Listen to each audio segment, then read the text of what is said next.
ó ti tó ká sọ fún ọ pàṣẹwájú ìmọ̀ mi jẹ́ onígbòrò sọ́ọ̀rí kádéfìlà sórí kó ẹsẹ̀ onígbòrò sọ́ọ̀rí kádéfìlà sórí kó ẹsẹ̀ ẹni wọn mẹ́fà ẹni wọn méje àwọn ẹlẹ́nu méjì ṣòro lọ. mo bá ẹgbẹ́ náà tó bá kọ́mẹ́dẹ́ márùn-ún síbí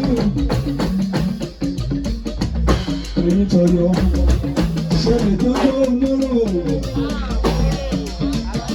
ìjọba níbẹ̀ tó ń lọ lẹ́gbẹ̀rọ jíjọ ọmọdé pẹ́ láàgbà oúnjẹ tọ́ba ti dé pàtí kì í ṣe bọ́mú tí ó ìjọ díje sí kì í ní ìjẹ́kọ́ ẹ̀ má ṣe ń jọ ẹ̀jíjọ mọ́rò ẹ̀jíjọ mọ́rò ẹ̀gbọ́n mi ìjọ mọ́rò mi ìwé ìjọ mọ́rò mi ìwé.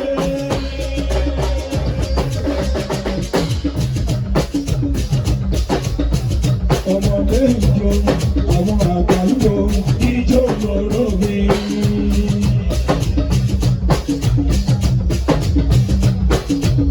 Ẹ̀yin ọmọ ẹgbẹ́ Musiliu Haruna sọ̀rọ̀ ṣe dáadáa lẹ́gbẹ́.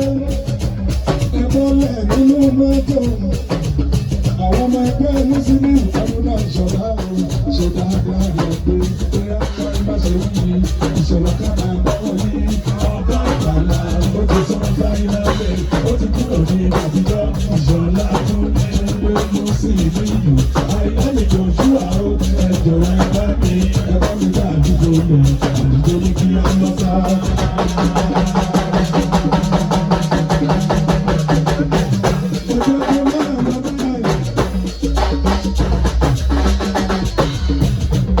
Sọ̀rọ̀ balẹ̀ wá lórí ẹ̀mí tí ò ṣe ọ̀ṣun báwo lè bá lọ́ra.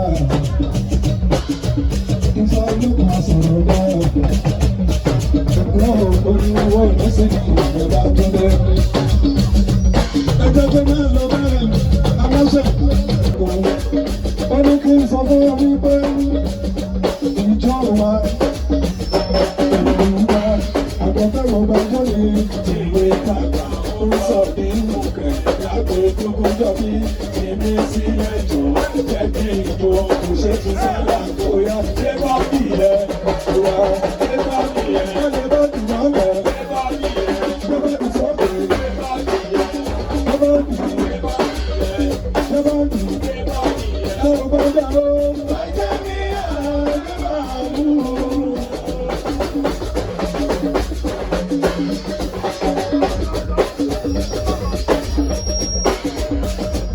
Àwọn sàdéhùn kan ti fàṣẹ. Àwọn ọmọ ọkọ ìfẹ́ wíníwíní lójú orogún. Ìkùwọ̀rọ̀ lójú ìyá ẹ̀. Lọ́bẹ̀ ìtúndé. Ìbánirè fún ayé àṣẹ mi. Ṣẹ́yìn ló ń dúró, ṣẹ́yìn ló ń dúró. Àpènà ọ̀la, àpènà ọ̀la, ṣẹ́yìn ló ń dúró.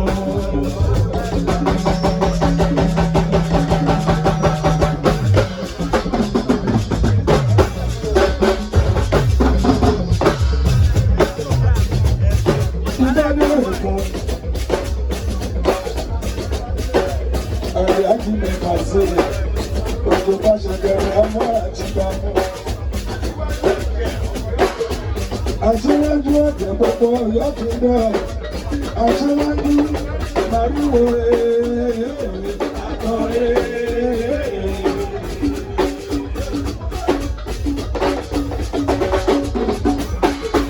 Aṣíwájú ọ̀tẹ̀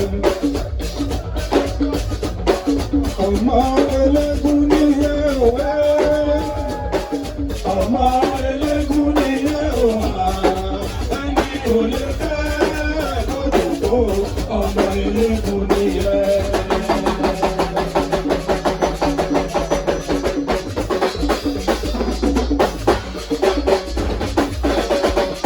Túndé báyìí bá ṣe rí ṣọ̀gá tó máa bá wọ̀ yí ọ̀pọ̀ àtàlà ó ti sọ fáìlà lè.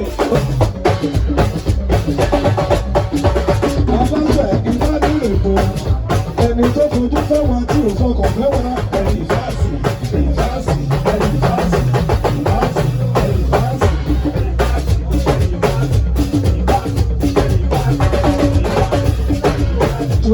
sókè mẹ́lẹ̀ nínú díẹ̀díẹ̀.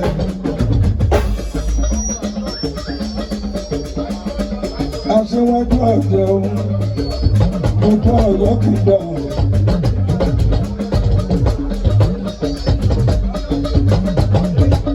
Àlíájì mi Kazeem ni aṣíwájú ọ̀jẹ̀ yìí. Ọmọ ṣòro ilé wa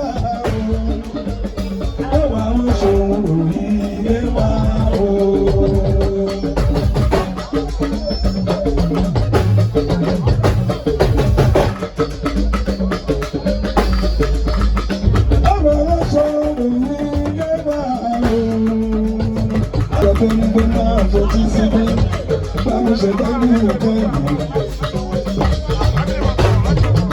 Bámi ṣètọ́jú ọba ẹ̀kọ́, gbogbo mo ṣe ní ti lẹ́tọ̀ọ́ ọba ẹ̀kọ́.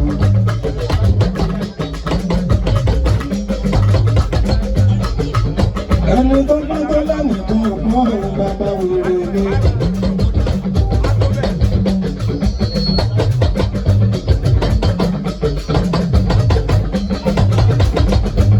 Ọba ìfúnra ṣe mo dúpẹ́ lọ́wọ́ yín. Ẹ jẹ́ kó máa lọ bẹ́ẹ̀. Eré àgbàdo ni mo sì kì í gbàgbọ́.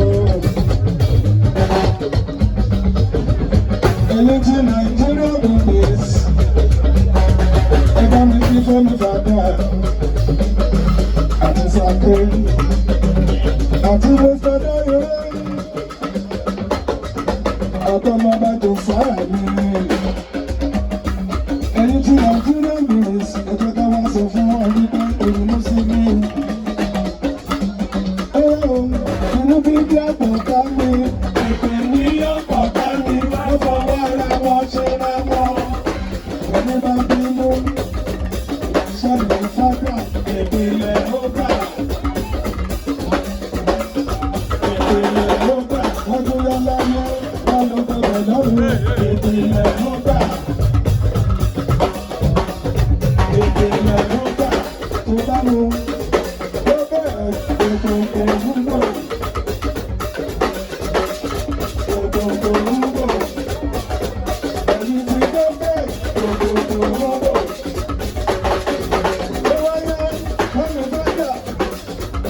Inú bíbí àpọ̀ta ẹ̀, èpè ní ọ̀pọ̀ta ẹ̀, wọ́n fọwọ́ ara wọn sí ara wọn.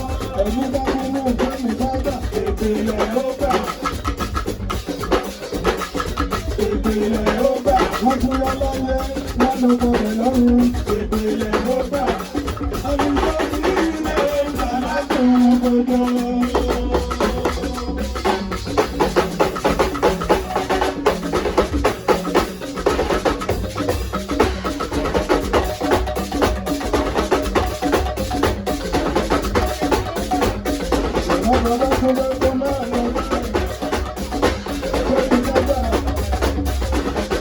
Gbogbo wa pátá ìyẹn.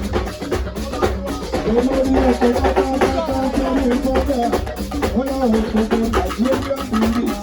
Ọkùnrin fún Fẹ́mi Fàdà ti dé. Ta ló ṣe tọ́ sí bàbá?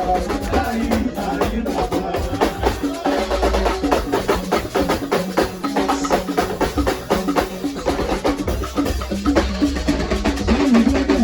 Ó láwọn ta ló ṣe tọ́ sí bàbá? Láyé láyé bàbá.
wáyé.